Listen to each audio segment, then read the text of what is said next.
நேயர்களே, கரூரில் 41 பேர் மரணித்த வழக்கு எஸ்ஐடி என்று சொல்லக்கூடிய தமிழக அரசால் நியமனம் செய்யப்பட்ட ஸ்பெஷல் இன்வெஸ்டிகேஷன் டீம் அதனுடைய மாற்றம் ஏற்பாடுகளை தற்போது நாம் பார்க்க போகிறோம். சிபிஐ விசாரிக்கணும் அப்படின்ட்டு சுப்ரீம் கோர்ட் தற்போது தீர்ப்பு வழங்கியிருக்கிறது. சுப்ரீம் கோர்ட்டுடைய இந்த உத்தரவு ஒரு பெரும் பரபரப்பை தமிழ்நாட்டு அரசியலில் ஏற்படுத்தியிருக்கிறது. நடிகர் விஜய் மேற்கொண்ட இந்த சுற்றுப்பயணத்தில் 41 பேர் இறந்த நிலையில் இன்றைக்கு 2 வாரங்கள் மேல் 3 வாரங்கள் என்ற அளவிலே நாட்கள் ஓடிக்கொண்டிருக்கிறது. பரஸ்பரம் தமிழ்நாட்டில் இது குறித்து கருத்துக்கள், கூட்டணிகள் இப்படியெல்லாம் போய்கொண்டிருந்தது. இதற்கிடையில் தமிழக அரசு இந்த வழக்கை விசாரிக்க ஓய்வு பெற்ற நீதிபதி அருணா ஜெகதீசன் தலைமையில் ஒரு குழுவையும் அமைத்தார்கள்.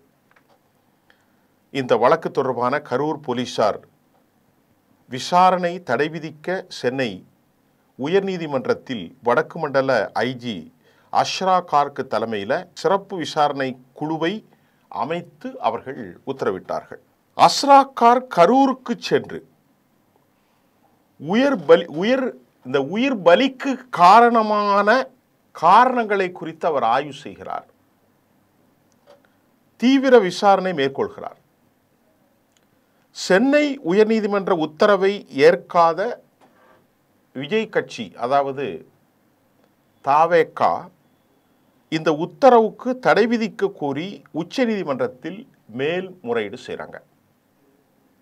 இவருடைய நடவடிக்கையை மதுரை ஹைகோர்ட்டினுடைய பிராஞ்சும் சென்னை ஹைகோர்ட் ரொம்ப கடுமையாக சாடி இருக்கிறது. இவரெல்லாம் ஒரு கட்சியா, நீலாம் ஒரு தலைவரா, இவ்வளவு நடந்த பிறகும் எங்கே சென்றீர்கள், பொறுப்பற்ற முறையில் சென்றீர்களே என்று கடுமையான வார்த்தை பதங்களை நடிகர் விஜய்க்கும் அவரது தாவேக கட்சியினுடைய பொறுப்பாளர்களுக்கும் இடையில் கடுமையான வார்த்தை சொல்லாளர்களை சென்னை உயர்நீதிமன்றம், அதை போன்று மதுரை அவர்களுக்கு புஷி ஆனந்துக்கும் சிஐடி நிர்மல்குமாருக்கும் ஜாமீனை மறுத்தது. ஆனால் சென்னை ஹைகோர்ட் கடுமையான உத்தரவை பிறப்பித்தது. கடுமையான வார்த்தைகளை, சொலவாடல்களை பயன்படுத்தினார்கள். இந்த நிலையில்தான் தாவேகா தரப்பு உச்சநீதிமன்றத்தில் மேல்முறையீடு செய்து சிறப்பு விசாரணை குழு அமைத்து உத்தரவிட்டது தவறு, நடந்த சம்பவத்தை முழுமையாக விசாரிப்பதற்கு Central Bureau of Investigation CBI விசாரணைக்கு விட வேண்டும் என முறையிட்டார்கள். இதில் உயர்நீதிமன்ற மதுரை கிளையின் அதிகார வரம்பிற்கு உட்பட்ட வழக்கை நல்லா கவனிங்க. இது நடந்த சம்பவம் கரூர், அதனுடைய லிமிட்டு மதுரை, அப்படி தான் வருது. அப்படி வருகின்ற போது இந்த வழக்கை சென்னை உயர்நீதிமன்றம் விசாரிக்கிற தேவை என்ன? இது விசாரித்தது உச்சநீதிமன்ற நீதிபதிகள் கேள்வி எழுப்பினாங்க.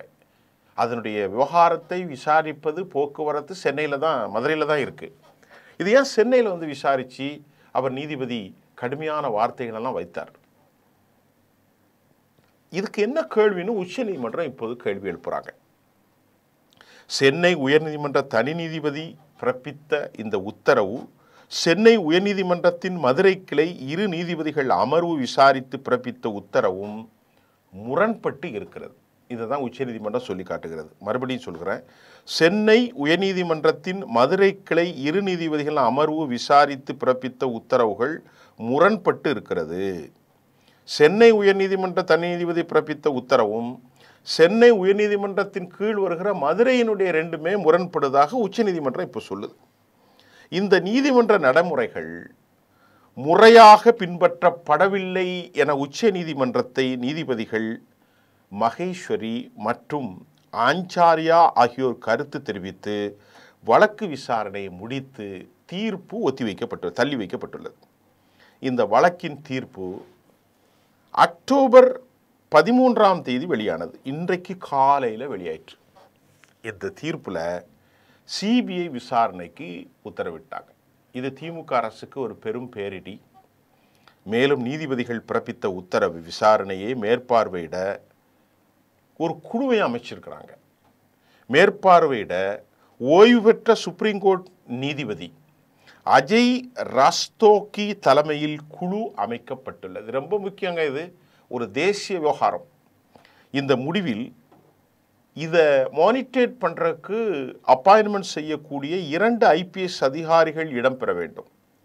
நீதிபதி அஜய் ராஸ்தோகி தலைமையில் அமைத்த இந்த குழுவில் 2 ஐபிஎஸ் அதிகாரிகள் இந்த விசாரணையை அவர்கள் மானிட்டர் பண்ணுவாங்க. அந்த 2 ஐபிஎஸ் அதிகாரிகளும் தமிழ்நாட்டை சேர்ந்தவர்களாக இருக்கக்கூடாது. இந்த ஐபிஎஸ் அதிகாரிகள் வேறு மாநிலத்தில் உள்ளவங்க தான் இருக்கணும். அவர்கள் தமிழகத்தை பூர்வீகமாக கொண்டவர்களாக இருக்கக்கூடாது என்றும் நீதிபதிகள் உத்தரவிட்டாங்க. இப்போ ஒரு பெரிய சிக்கல். இப்போ அரசியலில் பேசுவோம். இதுவரைக்கும் இந்த வழக்கினுடைய போக்கு, வழக்கில் இறந்து போன 41 பேர், வழக்கில் பாதிக்கப்பட்டவர்களுடைய தந்தையே ஒரு வழக்கை சிபிஐக்குன்னு சொல்லியிருந்தாங்க. அதை இன்றைக்கு திமுக காலை ஆலந்தூர் பாரதி மறுத்திருக்கிறார். அவர் பேரில் தவறாக போடப்பட்டது, நான் எதுவுமே செய்யலை அப்படின்னு அவர் சொன்னதாக. அவர் பேர் செல்வராஜன் நினைக்கிறேன். ஆக இப்படி தமிழ்நாட்டில் பாரதிய ஜனதா இந்த விவகாரத்தை அரசியலாக பூதாகரப்படுத்துகிறார்கள். நடிகர் விஜய் இந்த கூட்டணிக்கு கொண்டு வருவதற்கான முயற்சி என்றும் பேசப்பட்டது. இதை தாண்டி இப்போது நடிகர் விஜய், அதிமுக, பாரதிய ஜனதா ஒரு கூட்டணியாக இருந்தால் திமுகவை 2026 தேர்தலில் வீழ்த்திடலாம் அப்படிங்கிற அடிப்படையில் தம கையில் இருக்கக்கூடிய அதிகார ரதகஜ துரஜாதிபதிகளை பயன்படுத்துவது பாஜகவுக்கு கைவந்த கலை. இப்போ திமுக இவற்றில் அரசியல் செய்து எங்களுக்கும் இதற்கும் சம்பந்தமில்லை, எங்களுடைய காவல்துறை தெளிவான முறையில் ஒத்துழைப்பு கொடுத்தார்கள், ஆனால் நடிகர் விஜய் குறிப்பிட்ட நேரத்திற்கு அவர் வராமல் தாமதித்ததால் மக்கள் கூட்டம் அதிகரித்து சன நெரிசல் ஏற்பட்டது. ஆகவே சனக்காடு பிணக்காடாக மாறி போய்விட்டது. மக்கள் கூட்டம் பிணக்கூட்டமாக மாறிவிட்டது. நாங்கள் முழுமையாக எல்லாவற்றையும் செய்தோம். நாங்கள் முழுமையான ஏற்பாடு செய்திருந்தோம். டிரான்ஸ்பாரம் மேலே அவர்கள் ஏறினார்கள். உடனடியாக நாங்கள் மின்சாரத்தை தடை செய்து பின்பு உடனே விட்டுவிட்டோம். அப்போதும் அவர் வரவில்லை. இதெல்லாம் விஜய் வருவதற்கு முன்பு வந்தது. ஆக மக்கள் கூட்டம் 8:45 மணிக்கு வர வேண்டியவர் மதியானம் வருகிறார். நண்பகலில் வரக்கூடியவர் மாலை 7 மணிக்கு 4 மணி நேரம் தாமதமாக வந்ததால் கடுமையான கூட்டம். சனிக்கிழமை வேலை அரை நாட்கள் என்பதால் பெண்கள், குழந்தைகள் அனைவரும் வந்து கூடினாங்க. எம்முடைய காவல்துறை 500 பேர் பணியில் அமர்த்தப்பட்டார்கள். இதற்கும் எங்களுக்கும் எந்த சம்பந்தமும் இல்லை. நாங்கள் குறிப்பிட்ட இடத்திற்கு மேல் போக வேண்டாம் என்று சொன்னியும் தனது 40 அடி நீளமான வாகனத்தை முன்னே கொண்டு சென்றதால் 2 பக்கமும் அவருடைய தொண்டர்கள் வந்தார்கள், பின்புறமும் ஓடி வந்தார்கள்.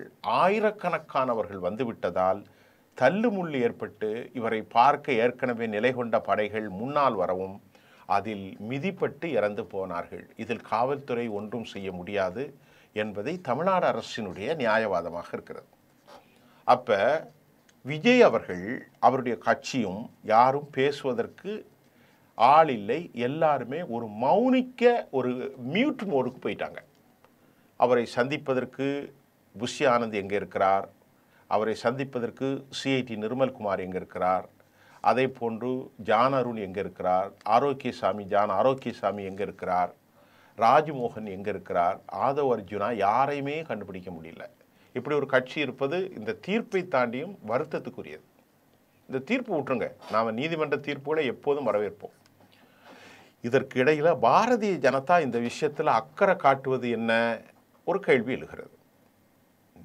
பாரதிய ஜனதாவின் அதிக அக்கறை, எடப்பாடியின் அக்கறை என்னவென்றால் அவருடைய அந்த கூட்டணிக்கு அவரை வலுக்கட்டாயமாக கொண்டு வருவது, இல்லை கைவிடப்பட்டால் இது பெரும் பாரதூரமான கேஸாக மாறிவிடும் என்று அச்சுறுத்துவது. இப்படி திமுக ஆதரவாகவும் நடுநிலையான ஆட்களுடைய கொள்கையாகவும் இருக்கிறது. ஆனால் மிஸ்டர் விஜய் என்ன சொல்கிறார், எதுவுமே சொல்லலை, அவர் அமைதியாக இருக்கார். இப்படி ஒரு வரலாற்றில் இப்படி ஒரு கட்சியை பார்த்ததே கிடையாது. சிபிஐ வரணுமா, எஸ்ஐடி வரணுமா, அதெல்லாம் ரெண்டாவது விஷயம்.